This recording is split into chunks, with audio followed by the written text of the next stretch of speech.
अभी तक हम मोहम्मद बिन अब्दुल्ला के जो पहले 10 साल थे पैगंबर बनने वाले वो देख चुके हैं कि इन 10 वर्षों में उन्होंने बहुत ट्राई की अपने आप को मक्का में एस्टैब्लिश करने की, लेकिन जो वहाँ के प्रमुख लोग थे और जो आम मक्का वासी थे वो इस बात से प्रभावित नहीं हुए कि कोई ऐसा एक अल्लाह नाम का गॉड है जो ये चाहता है कि बाकी सारे देवी देवताओं को रिजेक्ट कर दिया जाए, उनके बारे में भला बुरा कहा जाए और केवल उसी को एक्सेप्ट किया जाए। तो इन 10 वर्षों में कोई बहुत ज़्यादा फॉलोइंग, कोई बहुत ज़्यादा स्टेटस मोहम्मद बिन अब्दुल्ला को मक्का में नहीं प्राप्त हुआ और 10 साल पूरे होते होते उनकी पत्नी खदीजा और उनके चाचा जो अबू तालिब थे, जो उनके सिक्योरिटी का ध्यान रखते थे, इनकी मौत हो गई। अब एक ऐसी सिचुएशन थी जहां पर मोहम्मद बिन अब्दुल्ला के पास फाइनेंशियल इनसिक्योरिटी भी थी, क्योंकि जो पत्नी थी वो अच्छी बिजनेस वुमन थी और अब उनका देहांत हो चुका था। और ये जो लास्ट 2-3 साल थे जब इनका बहिष्कार कर दिया था मक्का वालों ने, तो एक ही पोर्शन में रहते रहते जो पैसे थे वो भी काफ़ी हद तक समाप्त हो चुके थे। अबू बकर जो एक बिजनेसमैन था उसके पास पैसे होते थे, लेकिन वो काफ़ी सारे पैसे उनमें से भी जो गुलाम थे उनको ख़रीदने में, जिन्होंने इस्लाम एक्सेप्ट कर लिया था उन्हें ख़रीदने में, वो भी खर्च हो चुके थे। तो अब एक ऐसी सिचुएशन थी जहाँ पर फाइनेंशियल इनसिक्योरिटी थी, प्लस अबू तालिब के मरने के बाद अब फिज़िकल सिक्योरिटी भी या फिज़िकल थ्रेट भी जो थी वो ज़्यादा बढ़ गई थी, क्योंकि अबू तालिब की रिस्पेक्ट थी वहाँ समाज में, इसलिए उसके कारण मोहम्मद बिन अब्दुल्ला को बहुत ज़्यादा विरोध नहीं झेलना पड़ रहा था। इसमें जब हमने वो शैतानी आयतों वाला एक एपिसोड डिस्कस किया था कि जब वो 3 आयतें आई जिनमें देवियों को एक्सेप्ट कर लिया गया था, वो सुनने के बाद जो मोहम्मद बिन अब्दुल्ला के फॉलोअर अबिशीनिया या इथियोपिया चले गए थे वो वापस लौट आए थे, लेकिन कुछ ही समय वहाँ रुकने के बाद इनमें से बहुत सारे लोग वापस चले गए थे और इसे सेकंड इमिग्रेशन टू अबिशीनिया कहा जाता है या दूसरी हिजरत कहा जाता है। हालांकि जो मेन हिजरत है वो भी आने वाली है। इस हिजरत में जो ये लोग मक्का से इथियोपिया गए थे या मक्का से अबिशीनिया गए थे, 83 मर्द थे और 19-20 महिलाएं थी जो यहाँ से शिफ्ट होके इथियोपिया चले गए थे। अब मोहम्मद बिन अब्दुल्ला को ऐसा लगने लगा कि मक्का में क्योंकि ज़्यादा स्टेबिलिटी नहीं मिल रही थी तो आसपास के शहरों को एक्सप्लोर किया जाए। तो मक्का से पूर्व की ओर लगभग 110 किलोमीटर पे ताइफ नाम का एक शहर है। शहर तो आज भी है, उन दिनों ये प्रमुख शहर हुआ करता था, उसका एक अपना मंदिर था, उसकी अपनी एक देवी थी। तो मोहम्मद बिन अब्दुल्ला को लगा कि वहाँ जाकर इस्लाम का प्रचार प्रसार किया जाए तो हो सकता है कि वहाँ पर ज़्यादा चेले मिल सकें, ज़्यादा लोगों को इस्लाम एक्सेप्ट करवाया जा सके। जो ताइफ की दूरी है वो अलग अलग रास्तों से अलग अलग है, तो आपको कुछ किताबों में मिलेगा कि 80 किलोमीटर की दूरी है, कुछ में 110 किलोमीटर की दूरी है। वो सिर्फ ये डिपेंड करता है कि आप किस रास्ते से वहाँ जाते हैं। ये जो ताइफ शहर की जो मैं पहली रेफरेंस ले रहा हूँ, ये मुबारकपुरी की किताब द सील्ड नेक्टर में से है, पेज नंबर 82 पे। उसका बताना है कि 10 साल पूरे होने के बाद मोहम्मद बिन अब्दुल्ला ने 11वें वर्ष में ताइफ जाकर वहाँ पर इस्लाम को प्रचार करने की कोशिश की। तो वहाँ के जो प्रमुख परिवार थे उनसे मिलना जुलना था। तो पहला परिवार जिससे वो मिलते हैं वो है उमैर का परिवार या उमैर का कुटुंब है या कबीला है। वहाँ पे क्या होता है, he was disappointed, all of them turned deaf ear to his messages and used abusive language. तो ये जो उमैर नाम का मुखिया था उसने मोहम्मद बिन अब्दुल्ला की बातों पे कोई बहुत ज़्यादा ध्यान नहीं दिया, बल्कि उसके साथ गाली गलौज करके उसे वहाँ से निकाल दिया। ऐसे ही ताइफ में 3 ऐसे भाई थे जो वहाँ पे प्रमुख व्यक्ति माने जाते थे।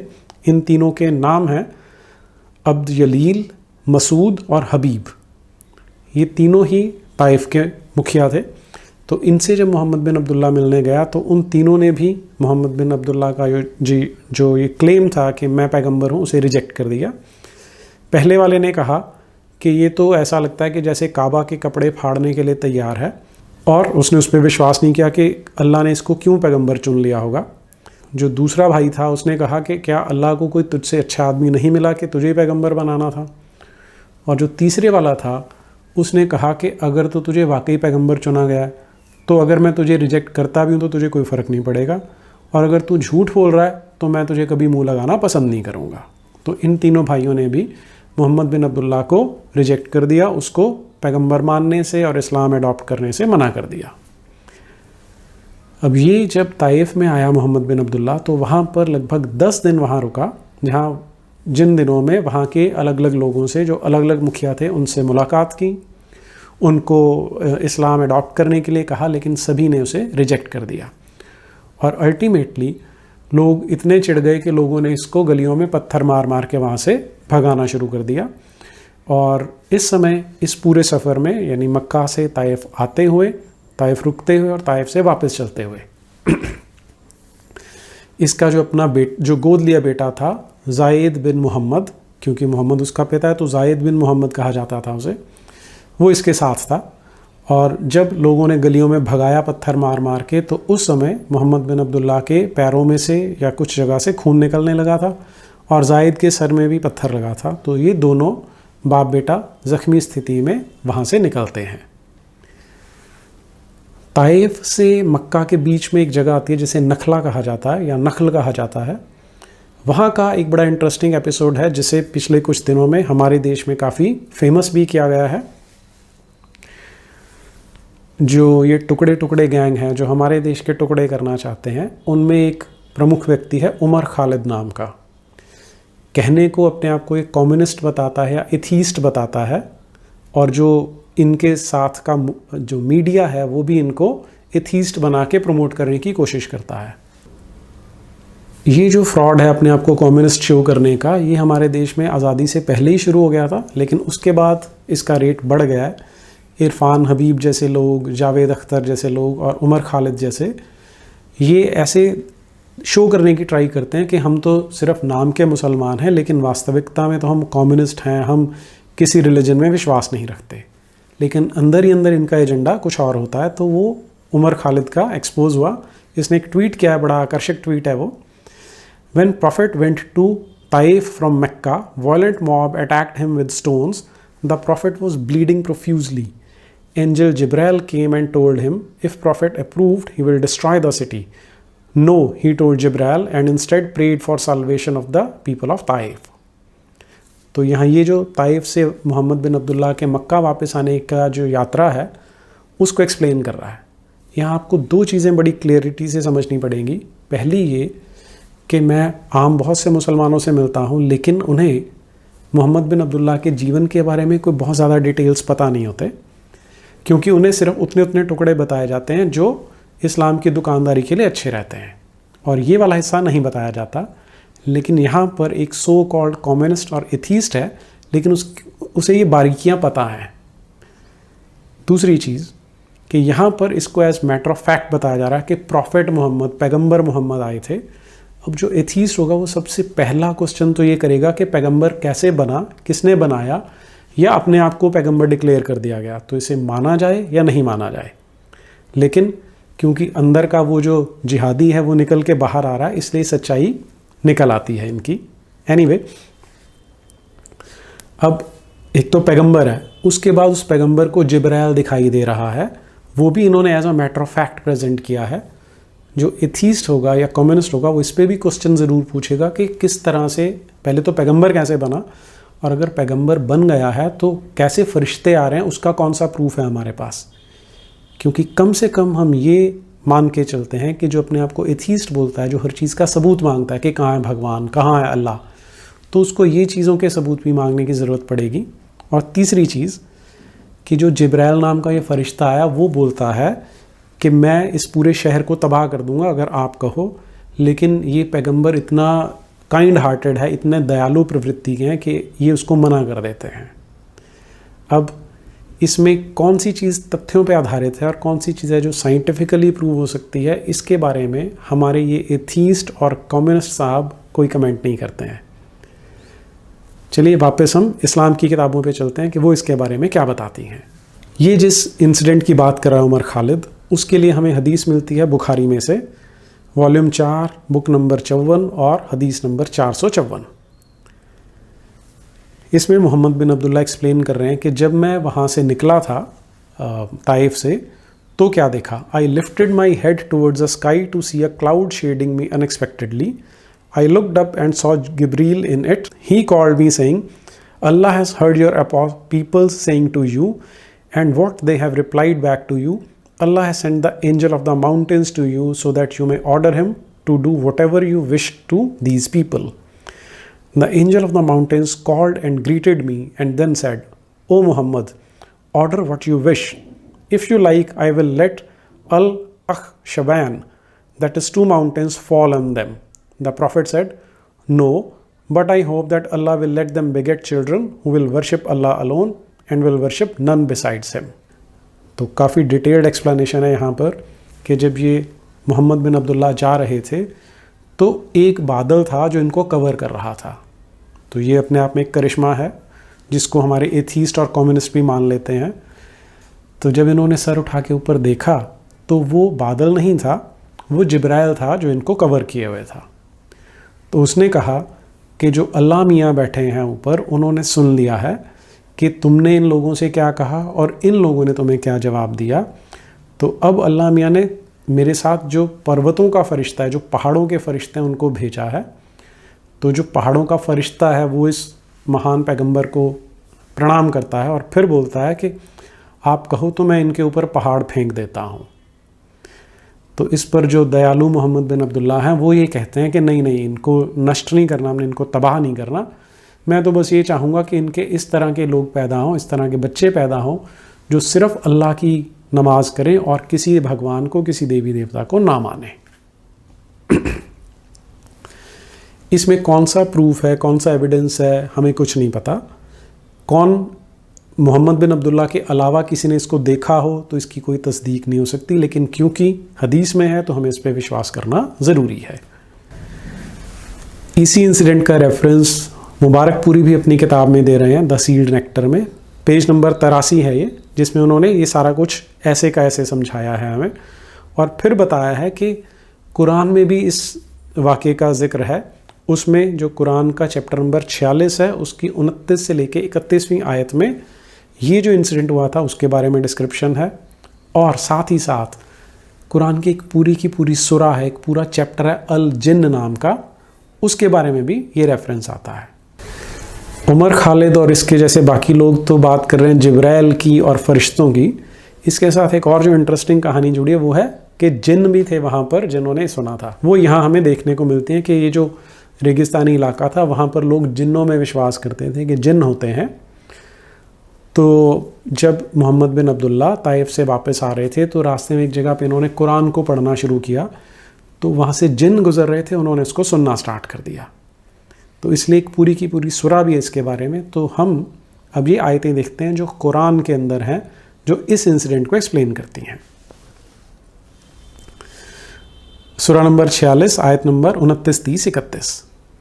और जब हमने जिन्नों में से कई शख्सों को तुम्हारी तरफ मुतावज्जे किया कि वह दिल लगाकर कुरान सुने, तो जब उनके पास हाजिर हुए तो एक दूसरे से कहने लगे खामोश बैठे सुनते रहो। फिर जब पढ़ना तमाम हुआ तो अपनी कौम की तरफ वापस गए कि उनको अजाब से डराएं। तो उनसे कहना शुरू किया कि ए भाइयों, हम एक किताब सुन आए हैं जो मूसा के बाद नाजिल हुई है और जो किताबें पहले नाजिल हुई हैं उनकी तस्दीक करती है, सच्चे दीन और सीधी राह की हिदायत करती हैं। ए हमारी कौम, अल्लाह की तरफ बुलाने वाले की बात मानो और अल्लाह पर ईमान लाओ, वह तुम्हारे गुनाह बख्श देगा और क़यामत में तुम्हें दर्दनाक अजाब से पनाह में रखेगा। और जिसने अल्लाह की तरफ बुलाने वाले की बात ना मानी तो याद रहे कि वह अल्लाह को रूए ज़मीन में आजिज़ नहीं कर सकता और ना उसके सिवा कोई सरपरस्त होगा, यही लोग गुमराही में हैं। तो ताइफ के जो मुखिया थे, आम लोग थे, उन्होंने तो ये बात नहीं सीखी ना सुनी, लेकिन जो जिन्न किसी को दिखाई नहीं देते उन्होंने इसको सुना भी, इस पर विश्वास भी किया और अपनी कौम को जाके बताया कि अल्लाह से हमें डरना चाहिए और उस पर विश्वास करना चाहिए, नहीं तो कोई सरपरस्त नहीं मिलने वाला। अब ये पूरी डिस्क्रिप्शन फिर उसके बाद और हमें कहाँ मिलती है। इस्लाम की जितनी मेन किताबें हैं, जैसे मैंने लास्ट टाइम भी बताया था कि कुरान की तफसीर है, कुरान का एक्सप्लेनेशन दिया जाता है, क्योंकि अपने आप में कुरान पढ़ने पे किसी को समझ में नहीं आती है। तो हम देख रहे हैं इब्न कथीर की तफसीर, वो इस इंसिडेंट के बारे में क्या बताती है। पेज नंबर 45 पर, Allah's messenger never recited Quran to the jinns, nor did he see them. Allah's messenger was heading with a group. तो उन्होंने कुरान को पढ़ना शुरू किया। वहाँ से कुछ जिन गुज़र रहे थे, तो उन्होंने इसको सुना और सुनते ही वो बड़े हैरान हुए और बड़े इम्प्रेस हुए इस कुरान से। और उसमें ख़ास बात क्या थी? We have been prevented from eavesdropping on the news of the heavens and burning flames now attack us. कि वो जो जिन थे वो आपस में क्या बात कर रहे हैं कि अब हम जब सबसे नीचे वाले आसमान में कान लगा के सुनने की कोशिश करते हैं कि हमें ऊपर के फरिश्तों की और अल्लाह की कुछ बातें पता लग जाएं, तो वहाँ पर वो उड़ती हुई मिसाइल्स आकर हमें हिट करती हैं। जो मैंने शुरू में बताया था कि ये मोहम्मद बिन अब्दुल्ला का एक बिल्कुल नया क्लेम था मक्का वालों के लिए कि ये जो टूटते हुए तारे हैं वो एक्चुअली में तारे नहीं टूट रहे। जो जिन सबसे नीचे वाले आसमान में कान लगा के ऊपर की बातें सुनने की कोशिश करते हैं, तो फरिश्ते उनको आग से जलते हुए तीरों से अटैक करते हैं, और वो तीर हैं जो हमें रात को दिखाई देते हैं, वो टूटते हुए तारे नहीं हैं। तो जिन भी इसी चीज़ को डिस्कस कर रहे हैं। अब उसके बाद बाकी जिन आपस में क्या बात करते हैं? Dear people told them, you have only been prevented from eavesdropping on the information of the heavens because of something major that has happened. So go all over the earth, east and west, and see what is it that has obstructed you from eavesdropping on the news of the heavens. अब ये जिन्नों का जो समाज है उसमें खलबली मची हुई है, उनकी जो कौम है। तो वो लोग आपस में बात कर रहे हैं कि अब हमें क्या है कि वो छुप छुप के जो बातें सुना करते थे वो सुनने को नहीं मिल रही। इसका मतलब है कोई बड़ी कमाल की चीज़ होने वाली है। तो तुम सारी ओर सब दिशाओं में जाओ, ईस्ट वेस्ट, उत्तर पश्चिम पूर्व दक्षिण, सब में जाओ और देखो कि ऐसा क्या हो रहा है। तो सारी ओर वो घूम रहे थे, लेकिन जैसे उन्होंने पैगंबर मोहम्मद को देखा कि वो वहाँ पे पढ़ रहे हैं, तो वहाँ पर वो सुनने लग गए कि ये तो कुरान सुना रहे हैं जो कि अल्लाह का कलाम है। इसे सुनने के बाद जिन आपस में क्या बात करते हैं? By Allah, this is what has prevented you from eavesdropping on the news of the heavens. Our people, we certainly have heard an amazing recitation. The Quran, it guides to the right path, so we have believed in it and we will join none in worship with our Lord.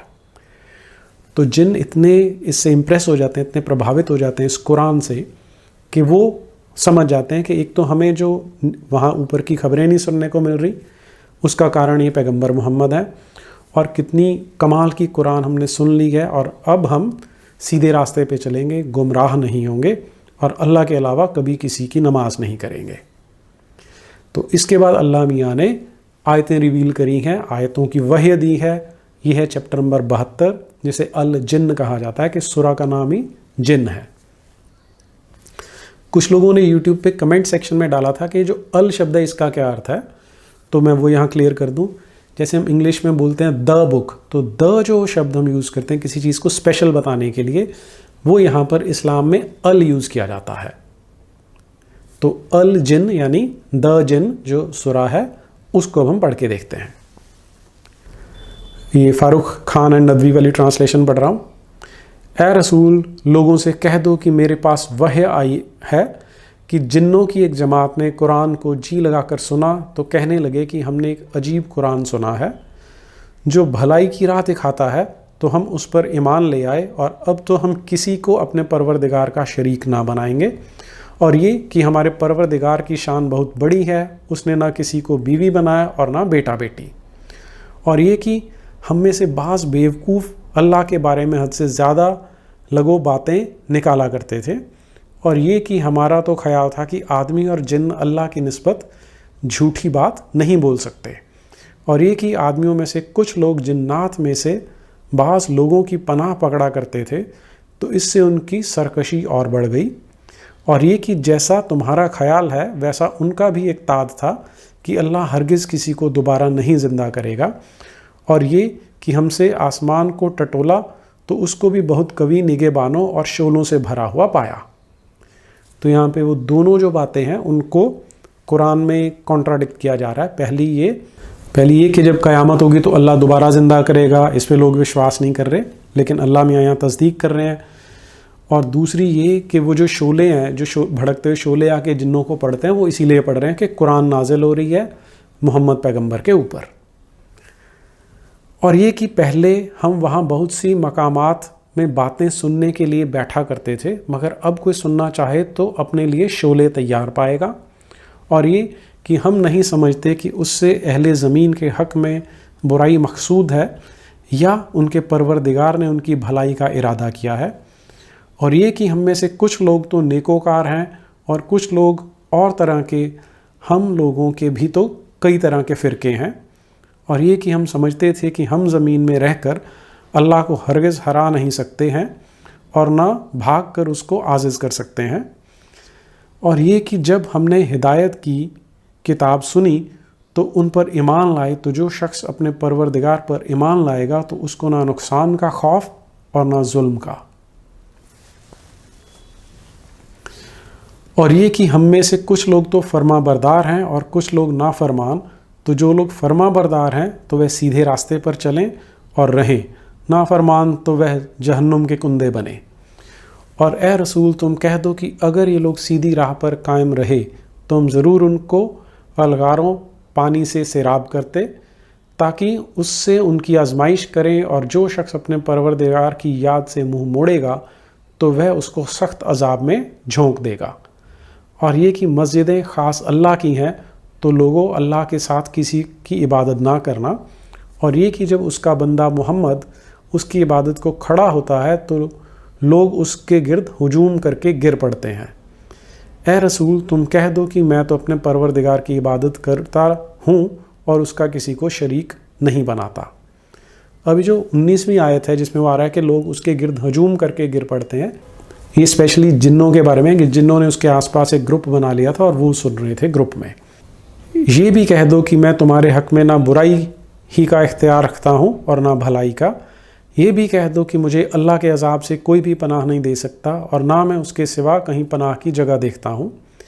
अल्लाह की तरफ से अहकाम के पहुँचा देने और उसके पैगाम के सिवा कुछ नहीं कर सकता, और जिसने अल्लाह और उसके रसूल की नाफरमानी की तो उसके लिए यकीनन जहन्नुम की आग है जिसमें वह हमेशा और अबादुल आबाद तक रहेगा।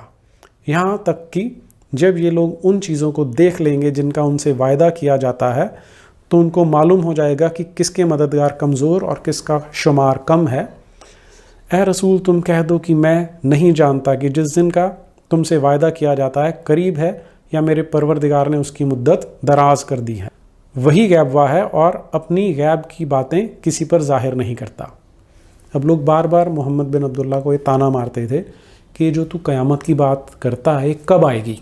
तो यहाँ पर अल्लाह मियाँ मोहम्मद के थ्रू उसका आंसर दे रहे हैं कि पैगंबर मोहम्मद को नहीं पता कि कब आनी है क़यामत, वो तो अल्लाह मियाँ ने ही डिसाइड किया हुआ है। मगर जिस पैगंबर को पसंद फरमाए तो उसके आगे और पीछे निगहबान फरिश्ते मुकर्रर कर देता है ताकि देख ले कि उन्होंने अपने परवरदिगार के पैगामात पहुंचा दिए, और यूं तो जो कुछ उनके पास है वह सब पर हावी है और उसने तो एक एक चीज़ गिन रखी है। तो क्योंकि ये पैगंबर है तो इसलिए इसके ऊपर फरिश्ते मुकर्रर किए जा चुके हैं कि ये जो अल्लाह मियाँ का मैसेज है ट्रांसफ़र करता है प्रॉपरली या नहीं करता। यह है सूरा अल जिन, और जिन्नों के बारे में सारी की सारी रेफरेंस आती है, जिसके बारे में हमारे उमर खालिद साहब भी बताते हैं कि इस तरह का इंसिडेंट हुआ था और इसलिए हमें जो पैगंबर मोहम्मद हैं उनकी रिस्पेक्ट करनी चाहिए क्योंकि वो तो सारी दुनिया के लिए हैं।